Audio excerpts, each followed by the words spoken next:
My life was completely ruined.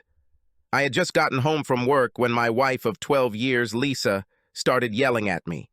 I was afraid of this moment, but I knew that one day it would come. The truth is, my wife had every right to be angry with me.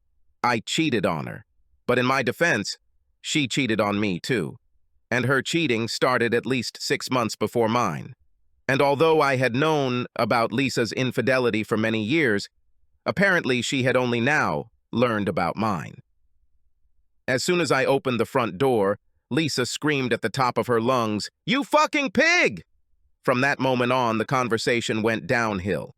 In fact, when I think back on that conversation, Lisa's opening statement was the kindest thing she said about me during her tirade.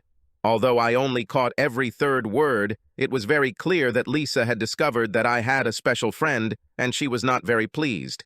Even if I could get a word in edgewise, I couldn't think of anything to say to defuse the situation. So, I just stood there, staring at the floor, trying to figure out what the best escape route would be if Lisa got violent. Finally, when Lisa calmed down, she said, "Well, what can you say in your defense? Why don't I just file for divorce?" "Well, for starters," I said softly, "I know you've been having an affair for the last 9 years, so I agree we should probably get a divorce." "What? What are you talking about?" Lisa was stunned, and the color drained from her face. I reached into my briefcase and pulled out a few photographs, which I gave to Lisa. These were photographs of her infidelity.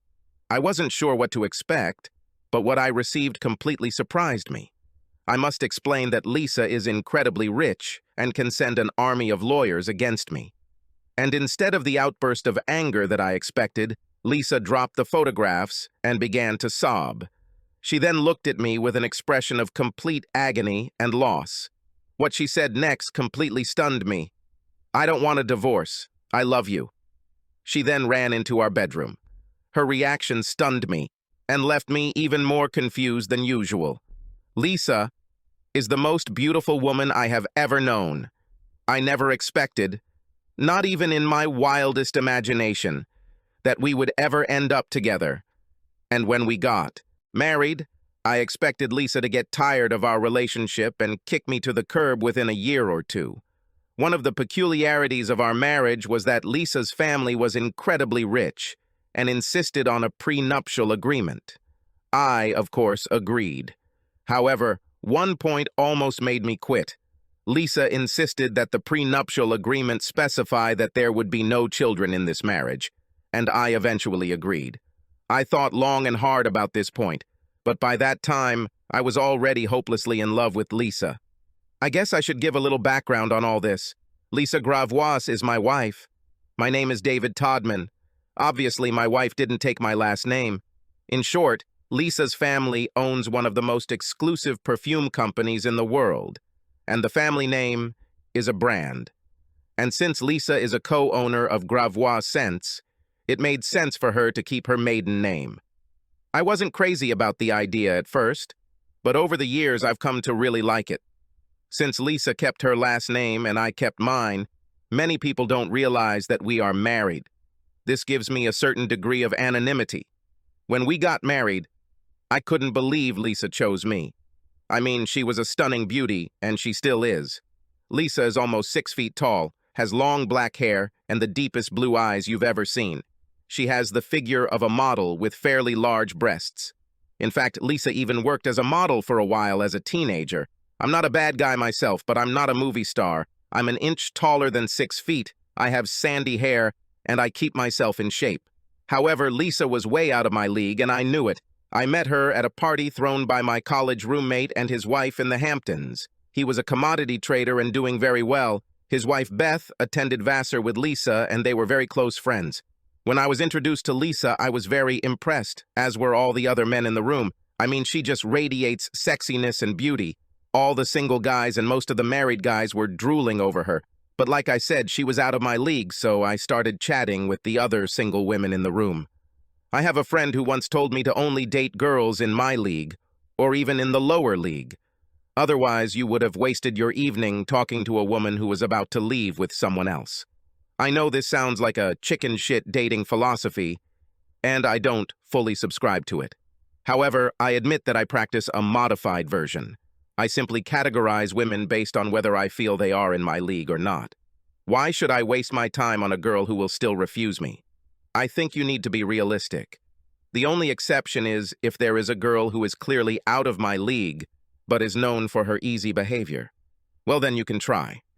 However, every time I looked back on that particular night, Lisa always seemed to be there with me. The first few times I chalked it up to coincidence, but by the fourth time it became clear that Lisa was interested in me. I was flattered, but at the same time felt awkward. I decided that she was just a party girl, and when she got tired of me, she would throw me back. I wasn't interested in being someone's pet project for a month. Maybe that was her plan, but I didn't discuss it. And yet, after that party, Lisa began to stalk me. Like I said, I'm a nice guy, but what the hell did Lisa Gravois want with me? I was just a software salesman. Don't get me wrong, I'm a damn good software salesman. And after just 4 years at the same company, I became one of the senior sales directors with a salary in the 5-figure range. But these are mere trifles compared to what Lisa has. Her salary, excluding bonuses, is $40 million a year. So, I think you can see why I thought Lisa was just playing with me. Perhaps my disinterest spurred Lisa on, and in the end, she achieved her goal. It took her 4 weeks to convince me to go on a date with her. It was 6 months before we slept together, and a little over a year before we got married. It was an outrageously extravagant wedding. There were 600 guests, and I later learned that it cost about $6 million. But this is chicken feed for one of the heirs to the Gravois fortune. Of course, her family insisted that I sign a prenuptial agreement. I know Lisa was embarrassed to ask me this, but I had no objections. I understood the need to have one. And besides, I made good money myself, so I didn't care about her money. However, when I agreed to sign the contract, Lisa was as happy as could be. She told me that her family would disown her if she married me without an agreement. But according to Lisa, she was going to marry me no matter what. Still, I couldn't help but wonder how long this marriage would last. According to the prenuptial agreement, if we divorce before 3 years, I will only receive $500,000. It completely stunned me. I've never heard of anyone putting only before $500,000. But then it got even better. Each year that we remained married for 3 years, I received an additional $500,000, or a prorated share for the percentage of the year that we were still husband and wife. In the event of a divorce, Lisa could not make any claims to my property. On the other hand, I also could not make any claim to any of her assets. But the best part of the whole agreement was that I slept with the most beautiful woman in the world, and if she kicked me to the curb, I would get at least $500,000. Of course, the marriage contract stated that we both agreed not to have children. While I finally agreed to this condition, Lisa's parents were strongly unhappy with the clause that there would be no children. But Lisa did not have a close relationship with her parents. Apparently, she only saw them during board meetings, and she claimed that they liked her brothers more than they liked her. Besides, she already had a battle over not having children with them years ago. It's no surprise that we've seen very little of her parents over the years, and when they did come to visit, it was very awkward, especially for me, because they looked at me as something dirtier than swamp mud. I have to say that the first 3 years of marriage were truly wonderful. I truly believe that she truly loved me during those blissful years. But shortly after our 3rd anniversary, I discovered that Lisa was cheating on me. Our marriage was truly unconventional. Lisa traveled a lot while working for the company. I would say she was gone for about a week out of every month. And in the early years, I traveled with her as often as I could. Sometimes she stayed at home for 5 or 6 weeks at a time, but this was rare. However, whenever she came home, she would literally wear me down in the bedroom. My discovery of Lisa's betrayal began with a photograph in the newspaper. Because of her fame, Lisa is often mentioned or depicted in gossip pages. So, I faithfully looked through this section of the newspaper every day. One particular day, I just looked at a photo from a party in Paris and almost missed it. Eventually, it took a magnifying glass to confirm what I thought the picture was. On the right side of this particular photo, I saw someone who looked like Lisa. Using a magnifying glass, I confirmed this. So you're probably asking, what's the big deal? This was a big deal because at that particular moment, Lisa was supposed to be in Japan negotiating something for the company. However, there could be many reasons why Lisa ended up in Paris. But I couldn't think of a reason why she changed her trip and didn't tell me. Still, I needed to know more. It could have been a simple last-minute mistake in her schedule, but I had to find out what was going on. When we first got married, Lisa asked me to quit my job so I could travel with her. But I said that I don't want to live at her expense. Eventually, she stopped asking me for it. One of the things about marrying into a family like Lisa's is that you have almost unlimited resources. However, I didn't want to use any of Lisa's money because I knew she was very meticulous and would find out if I did.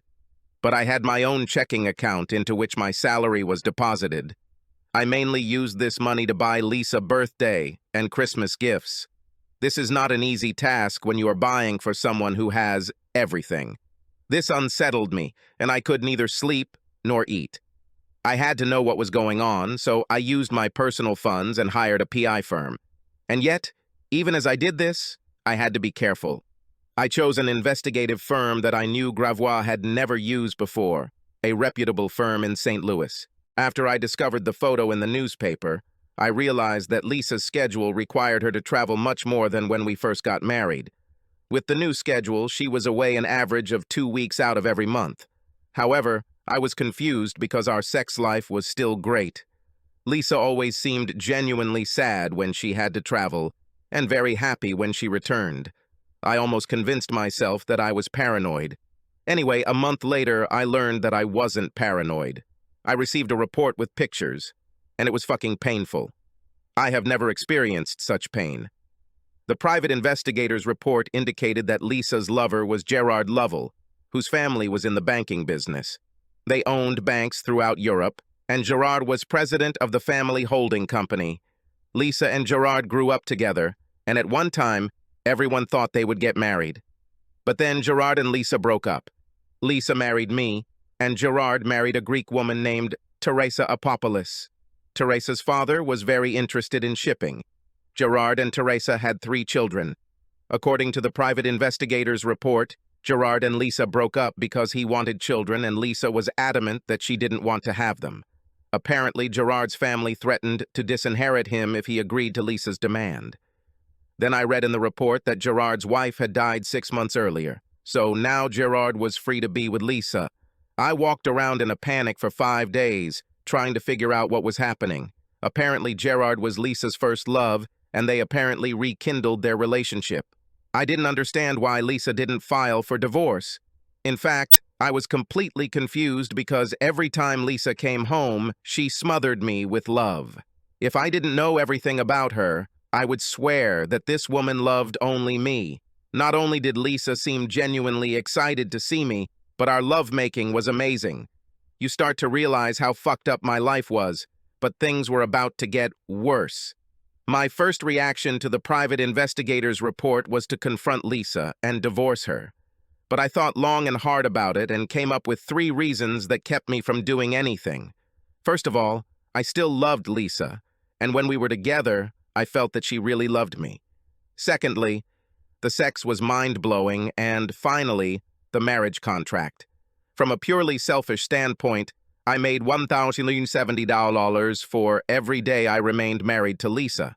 I finally decided what I was going to do after Lisa tried to destroy me with sex before going on another trip. In my mind, I said, screw this. I'll stay married, but I won't be faithful. Even after making this decision, I had serious doubts about whether I could really go through with cheating on Lisa. One day, as I was pondering my dilemma, one of my saleswomen poked her head into my office. Her name was Thelma Johnson, and she was quite an attractive woman. However, Thelma wasn't even close to Lisa's level, but she had a hot body and a warm and friendly personality. Where Thelma was a solid 812, Lisa was an 11 or 12. "David, you've been distracted all week," she told me. "Is there anything I can do to help?" I really liked Thelma, and she was a great saleswoman. She recently divorced her husband after she caught him cheating on the postwoman on the kitchen table. Needless to say, in addition to the divorce, Thelma received a new kitchen table. I was surprised that she wasn't as upset about the divorce as I thought. This wasn't the first time she caught her husband with another woman. Thelma worked closely with me for over 6 months to secure the contract with Harris Enterprise. This contract provided us with bonuses for the whole year. I knew Thelma cared about me, but we always maintained a professional relationship. However, Thelma was a good listener, so I decided to get her opinion on my dilemma with Lisa. Yes, I admitted. I got distracted. I just found out that Lisa is cheating on me. The question I'm racking my brain over is, should I divorce her or ignore it? That shouldn't be a problem, Thelma said quickly. Divorce this bitch and move on. It's not as simple as it seems, I explained. I signed a prenup with Lisa. Every year I stay married to Lisa, I get $500,000. That means every day I stay married, I make about $400, and that's not chump change. Then I cataloged all the other perks you could get by staying married to Lisa. Fancy cars, parties, clothes, expensive watches, and travel on the company jet. Thelma admitted that this was indeed something that needed to be carefully considered. She promised to think about it that evening and let me know if she came up with anything. The next day I was still struggling with my problem, when Thelma walked into my office and closed the door. I think I may have a solution to your problem, she said, sitting down opposite me. Really, what do you think I should do with Lisa? I asked her. I think you should stay with her, Thelma replied and continued, with a few changes. Oh, and what changes should I make? I asked, smiling. I was sure that Thelma would suggest that I stay married and just cheat on Lisa. I admit that I've been leaning more and more in this direction, but I still haven't convinced myself to go all in on the idea of cheating. Even though I still loved Lisa, her betrayal hurt me deeply, and I found it difficult to cope with. But what Thelma actually suggested shocked the hell out of me. Like I said, I think you should stay married to Lisa, but you should have your own affair. I raised my hand to stop her from speaking further. I've already thought about it. No, my plan is more complicated than just cheating, Thelma interrupted. Please let me explain and let me finish before you throw me out of your office. Okay, I said, raising my hands to her. The floor is yours. David, I believe you are struggling with this decision for 2 reasons, Thelma began. First of all, despite what Lisa did, you still love her. You can't imagine life without her. Besides, even though you've thought a lot about just having an affair of your own, it's not will satisfy you in one important aspect. You told me several times that you really want to have children. So just having affairs will not fulfill your desire. Yes, you could get your mistress pregnant, but that would be dirty and would almost certainly end your marriage to Lisa. That's all true, I interjected, but I don't see how it will help me solve the problem. I believe I can be the solution, Thelma said, smiling warmly at me. What? Are you offering to become my mistress? Technically, yes, she said with a sly smile, but I want so much more. I'm not sure I like the sound of that, I said worriedly. No, David. Let me finish. I nodded for her to continue. You knew me before you and Lisa got married, Thelma continued. I know you think Lisa married a man inferior to her, but I never looked at it that way. She's damn lucky to have you, and she's a fool to risk losing you. But since Lisa decided to be fool, I'm not going to miss this opportunity. You know, my dating history has been sad, to say the least. I always seem to end up with the worst of men. I had major insecurities even before I got married last year. I felt like Fred and I weren't right for each other, but on the outside he seemed kind and loving. It wasn't until after we got married that I learned that he was a jealous, controlling jerk, and he couldn't keep his manhood in his pants. I simply nodded and let Thelma continue. I was always attracted to you, but you never seemed interested in me. We were good friends for years, but you never thought about me in a romantic way. I came to terms with that and realized that I could never compete when Lisa appeared on the scene. But Lisa let the door open a crack, and I intend to see if I can get in before it closes. So far, Thelma's explanation had said nothing about how different her plan was from simply taking a mistress. The two things you're talking about are about Lisa and having children. You were terribly hurt by Lisa's affair and want to hit her back. At the same time, although you haven't made a big deal about it, it's clear to me that you want to have children. I can provide both. After the disaster of my marriage, I decided that I never want to get married again. However, I desperately want to have children. I offer to become your mistress and bear you children. I know you don't love me, but I think you care about me.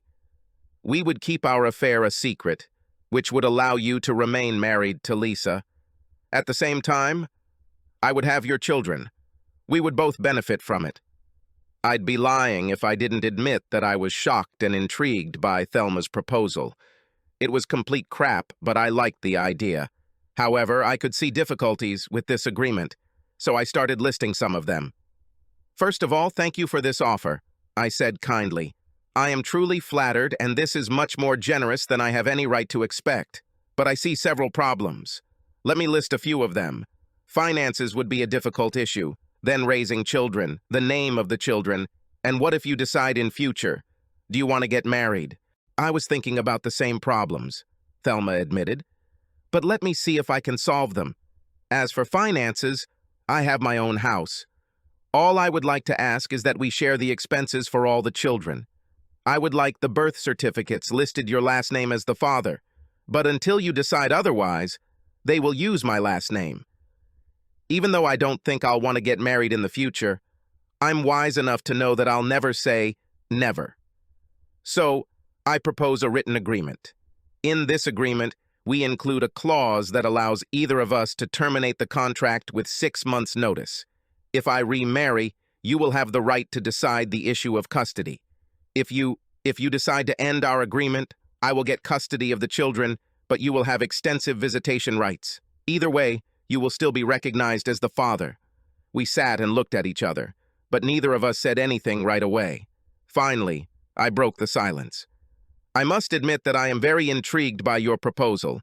However, I am not ready to make this commitment yet. Why don't we go on a few dates to see if we are right for each other? Thelma agreed, and we started dating. The first few were just dinner and dancing. Then we had dinner and went to the theater. I found that dating Thelma was fun. She was warm and funny. It certainly was a hell of a lot better than sitting at home and waiting for Lisa to return from one of her trips. On our 5th date, we hugged tightly in the car as I drove Thelma home. After our 6th date, Thelma said, "We're definitely compatible on dates. Now let's see if we're compatible in bed." Sex with Lisa could be mind-blowing, so I didn't know what to expect from Thelma. As we undressed, I realized that Thelma, naked, had taken the seat closer to 9. Thelma was shorter than Lisa and plumper, but her body was very soft and sexy. We caressed each other from head to toe. Then we moved on to the main thing. I was hesitant at first because we didn't have any protection, but Thelma said she was still taking the pills, and we had sex. We did this twice more before I headed home. I thought I would feel guilty for cheating on Lisa, but I didn't. In fact, communicating with Thelma somewhat calmed my wounded pride. The next day, Thelma walked into my office beaming. After she closed the door, she walked around the table and gave me a searing kiss. I think after last night we know we're compatible. So, what do you want to do now? I smiled from ear to ear. Why don't you see if you can find a lawyer who has nothing to do with this company or any of Lisa's companies? Let him draw up an agreement. Then we'll see where this all goes. Thelma smiled widely. I know the perfect lawyer, my brother Tim. We're very close. He also knows I'm a little flighty, and he warned me against marrying Fred. So Thelma left, and I went back to work. As the days passed, I thought about this idea less and less. And since Thelma didn't mention it, I thought she might have changed her mind. Anyway, I didn't mean to bring this up. Besides, I was becoming more and more inclined to think that I should just divorce Lisa and deal with my financial problems. At least it wouldn't be like what happens to most husbands when they get divorced. They will end up screwing up in every possible way. In many cases, these men deserve to be fucked. But in many other cases, it is the wife who deserves to be burned to ashes. In my case, I would at least get a ton of money. Thelma walked into my office 2 weeks after our conversation and closed the door. She placed the completed agreement on my desk. Spend as much time as you want on this. Make any changes you want. If we both agree, we will sign it in front of my brother. He will have the necessary witnesses and a notary. I was surprised because Thelma hadn't said a word about the proposal since the night we were together and we hadn't had another date.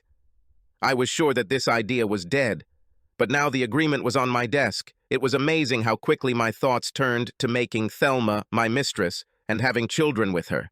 Thelma's brother was very meticulous. He even raised questions that neither Thelma nor I had ever thought about.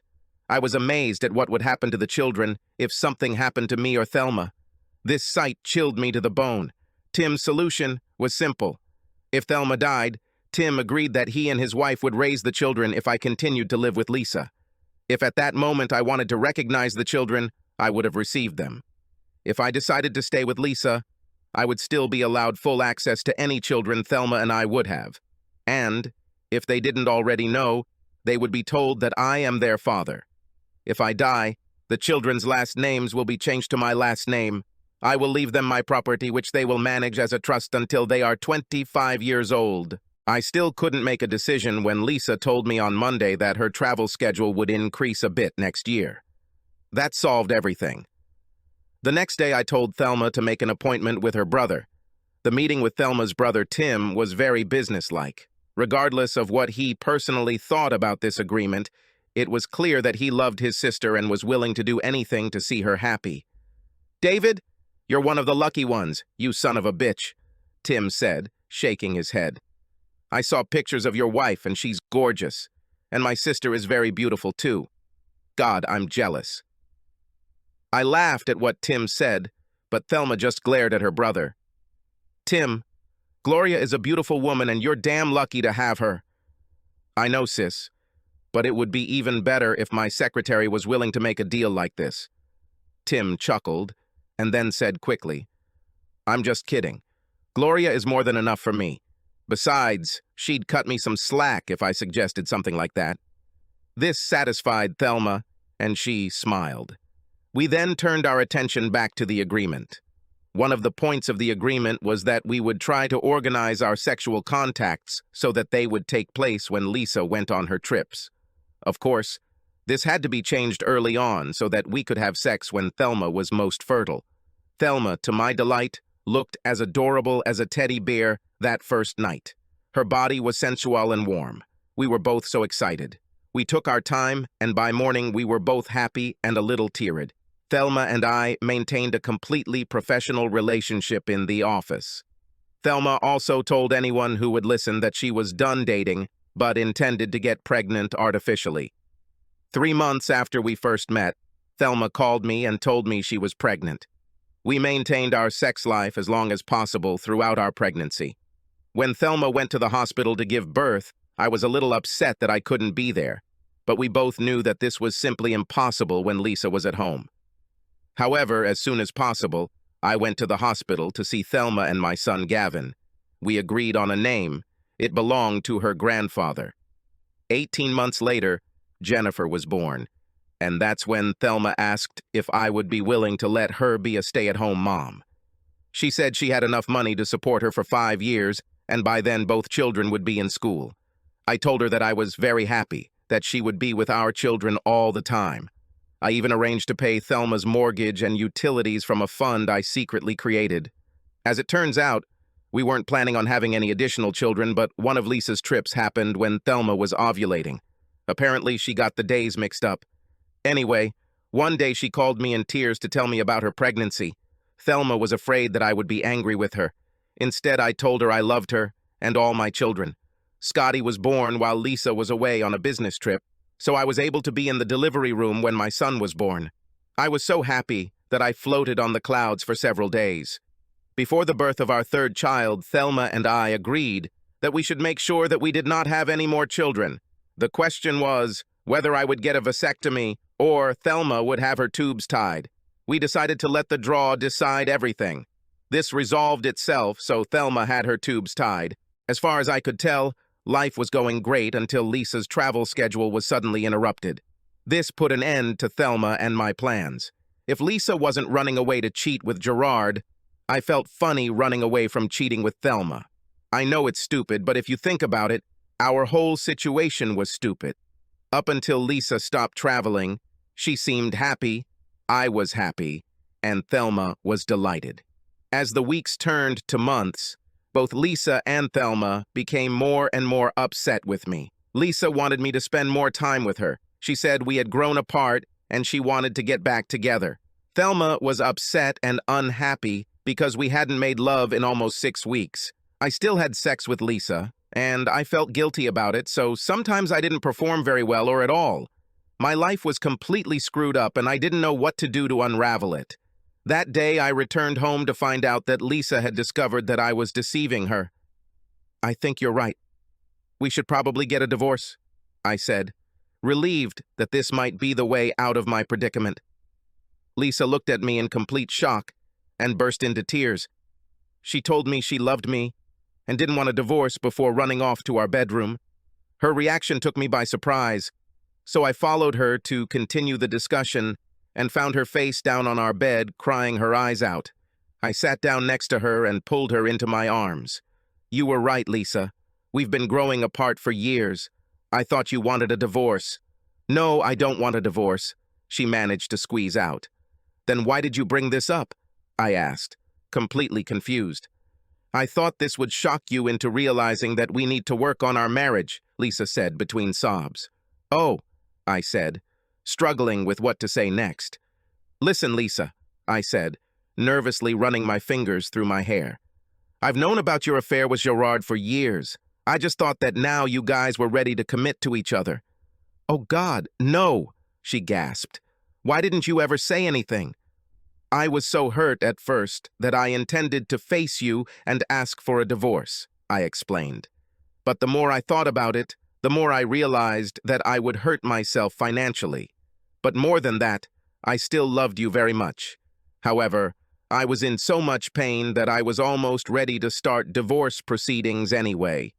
But then the woman in my office convinced me there was another way." Lisa struggled to process this whole situation. Until today, she never suspected that I knew about her affair, and until recently she did not even suspect about mine. "So, you have a mistress?" Lisa was crying and tears were flowing down her cheeks.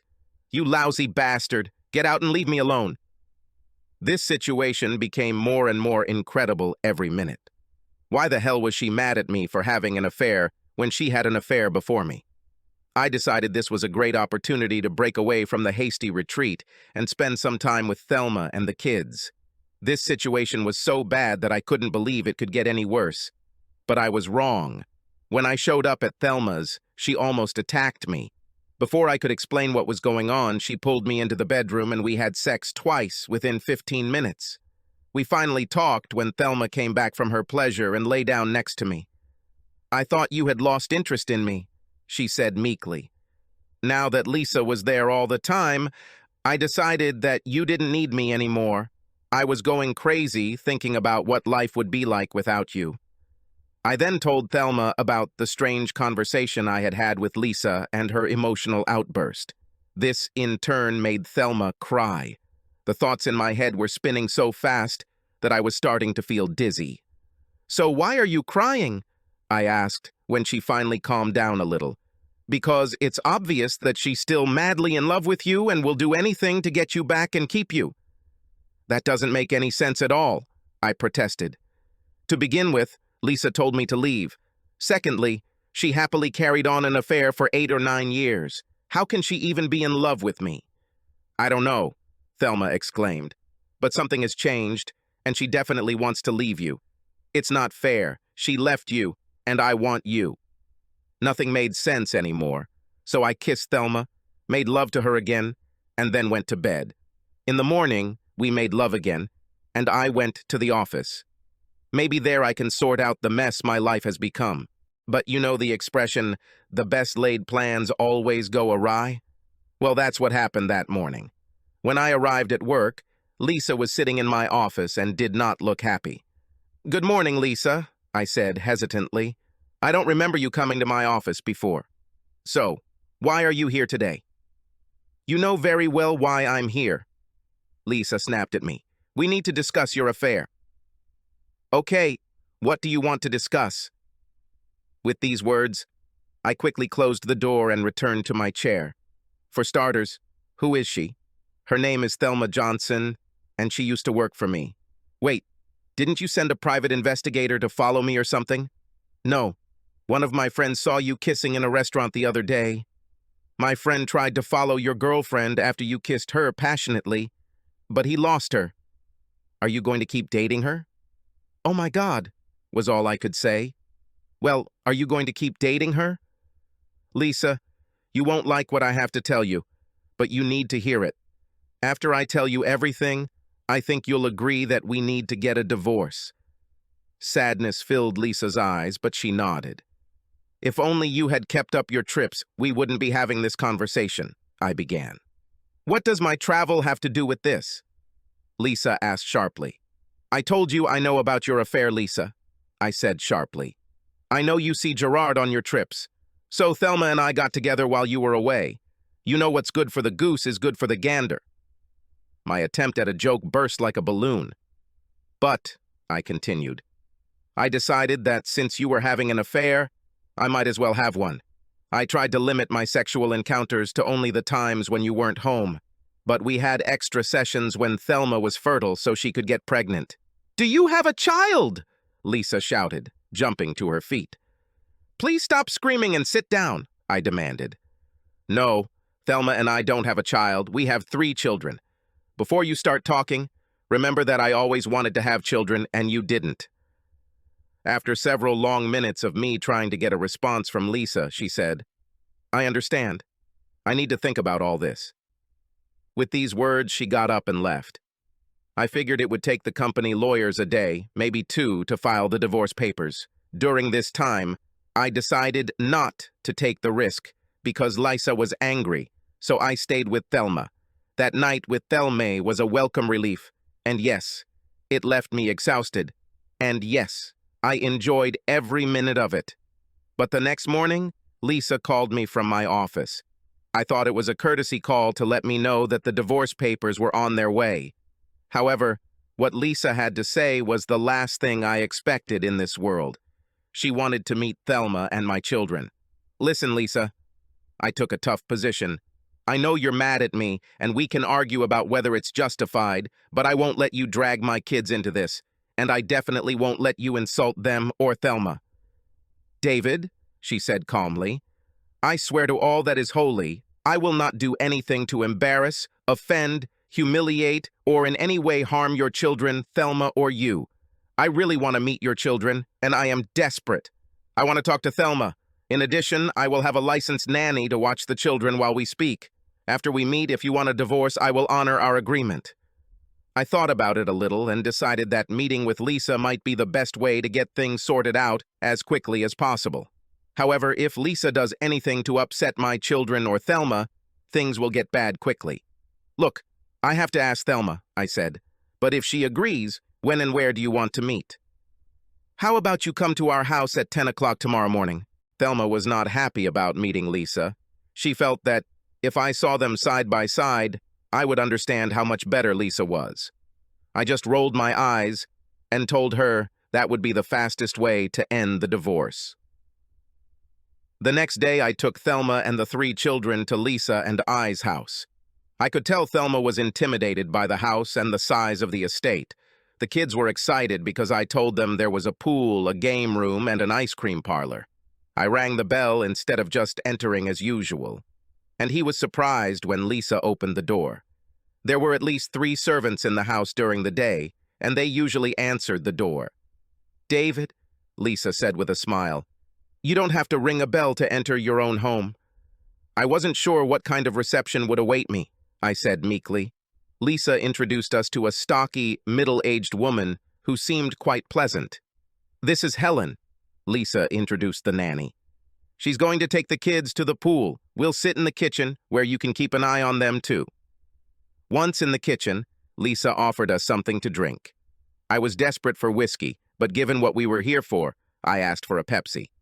Thelma took a glass of water, and Lisa poured herself a glass of wine. I remember thinking this was unfair. If I had known there were alcoholic drinks on the menu, I would have ordered something different. Thelma, Lisa began, David told me that you guys have been together for about 8 years. As many as we could, Thelma answered nervously. David insisted that we only get together when you were on your trips.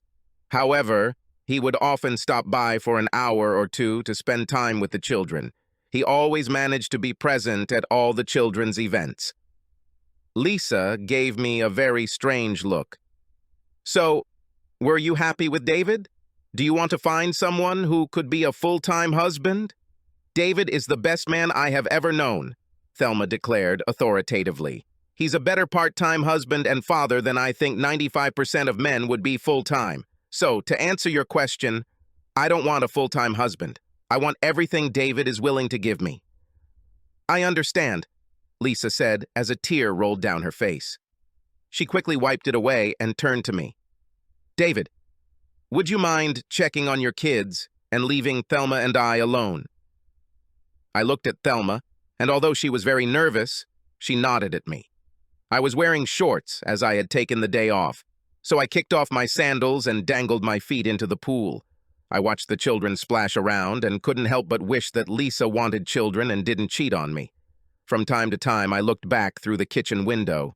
At first, it seemed like Lisa was doing all the talking.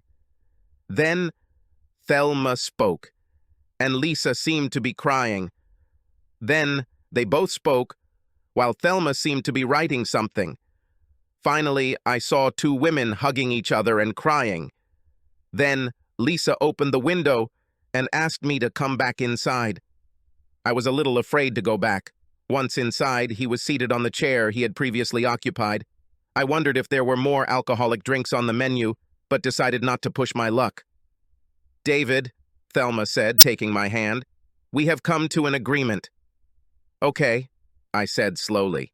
Is this something I won't like? We'll leave that up to you, Lisa said. Our agreement is to share you. I was taken by surprise. I came this morning to discuss the details of Lisa and I's divorce. Now I was told that 2 women in my life wanted to split me up.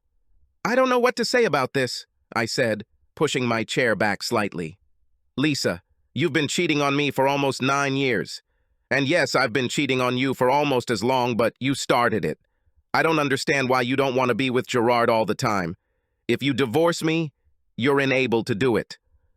Lisa started crying, and Thelma hit me on the arm. Why did you hit me?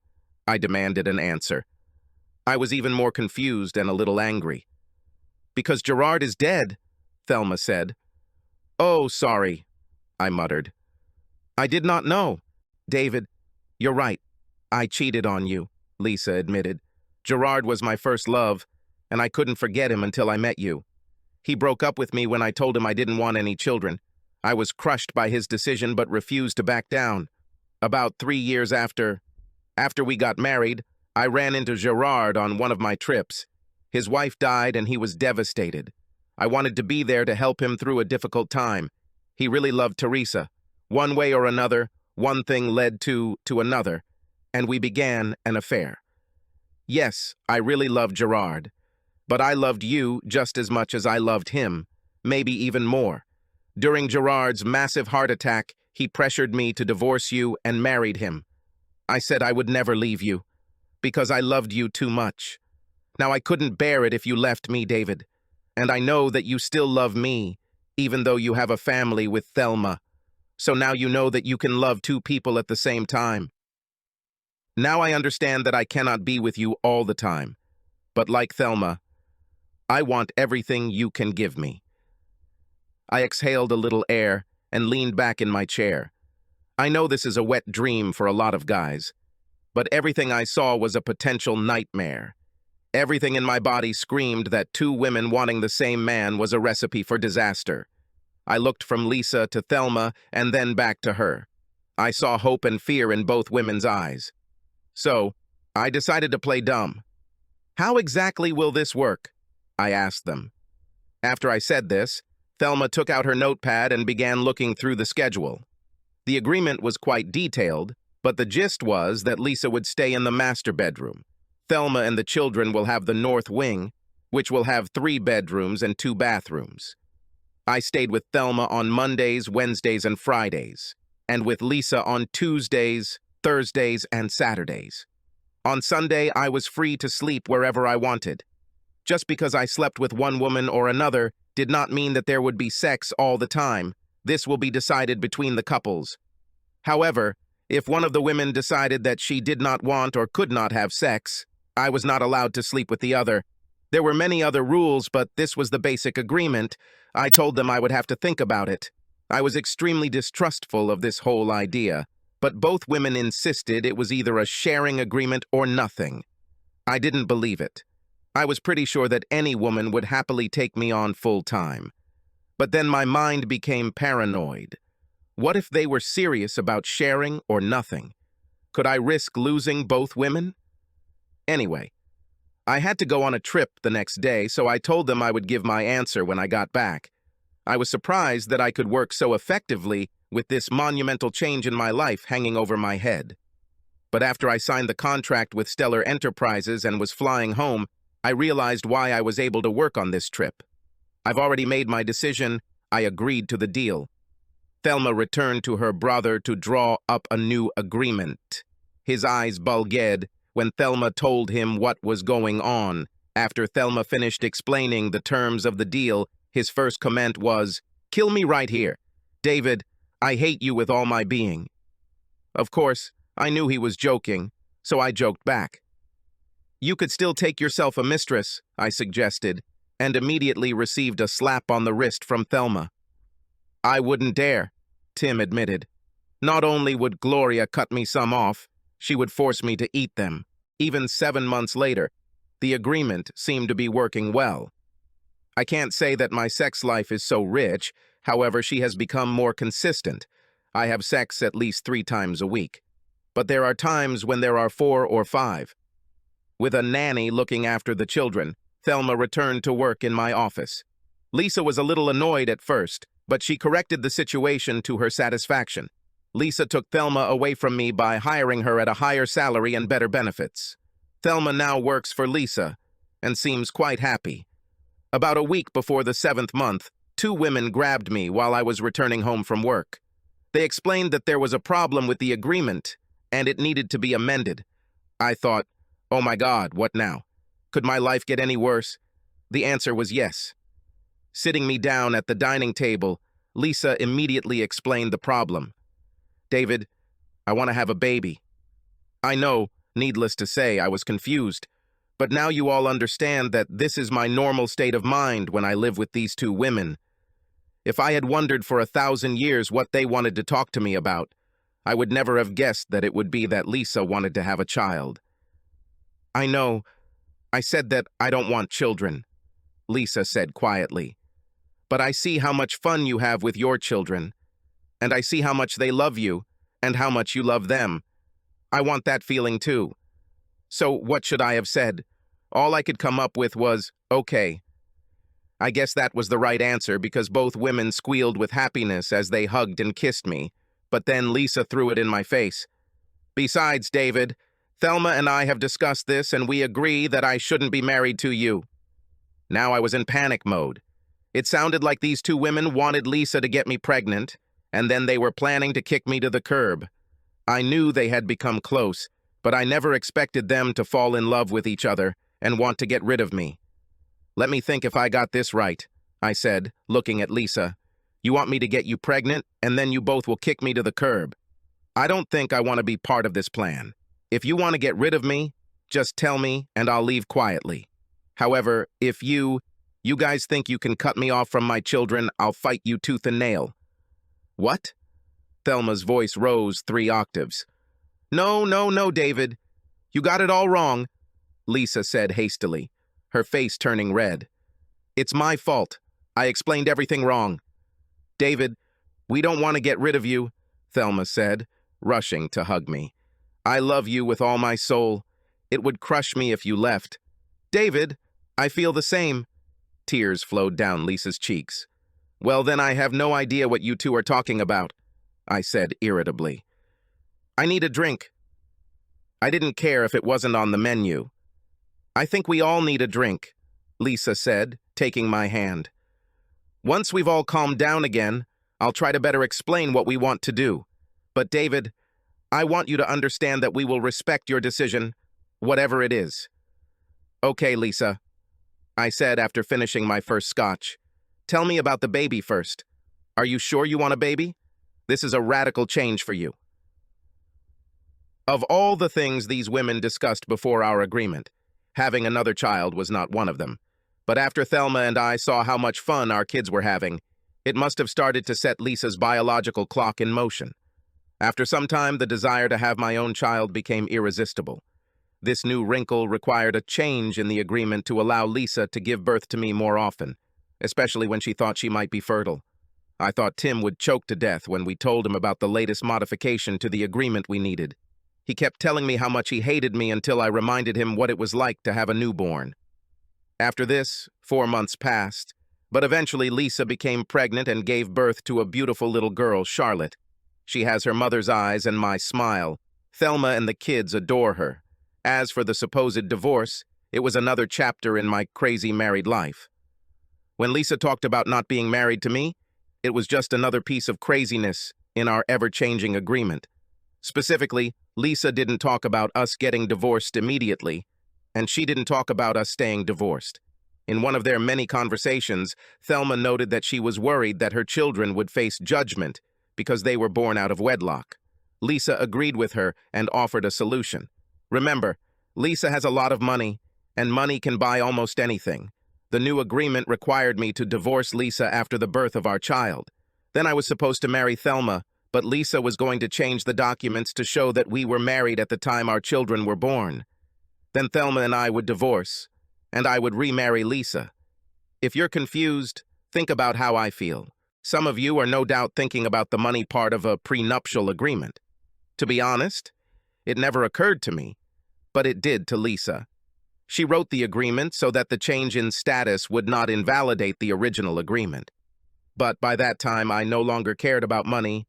The original agreement promised me at least $5 million, and over the years I invested wisely and saved another $6 million. However, it was nice to know that Lisa had my best interest at heart. Shortly after Charlotte was born, I signed divorce papers and married Thelma. I don't know how Lisa did it, but she had a marriage license and the records were changed to reflect my intended marriage to Thelma. I asked Lisa why she didn't just change the records without the marriage ceremony. I was told it was a woman's business, so I kept quiet about it. I stayed married to Thelma for a year, then got divorced and remarried Lisa. A year later, I divorced Lisa and married Thelma. Don't ask me to explain why. They simply told me that they both liked being legally married to me.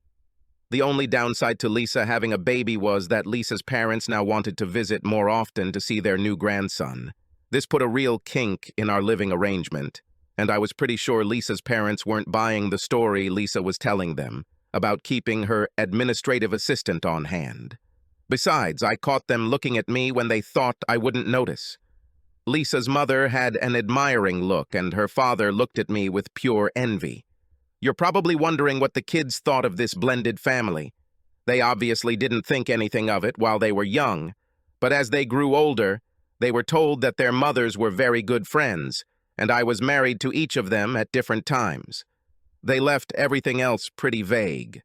When the children become teenagers, I have no doubt that they will understand that our family is not normal. Tim calls me about once every 2 months to get the latest news. I think he lives them vicariously through me. I know this whole situation is completely confusing, but I love my children and my wives. Thank God we have enough money to make it all work. As I said at the beginning, my life is completely screwed up, but it's screwed up in a very good way. Subscribe to our channel so that your second chaff doesn't cheat on you, and go ahead and listen to the next story, because this story is nothing compared to the next one. If you're under 18, don't even think about listening to the next one.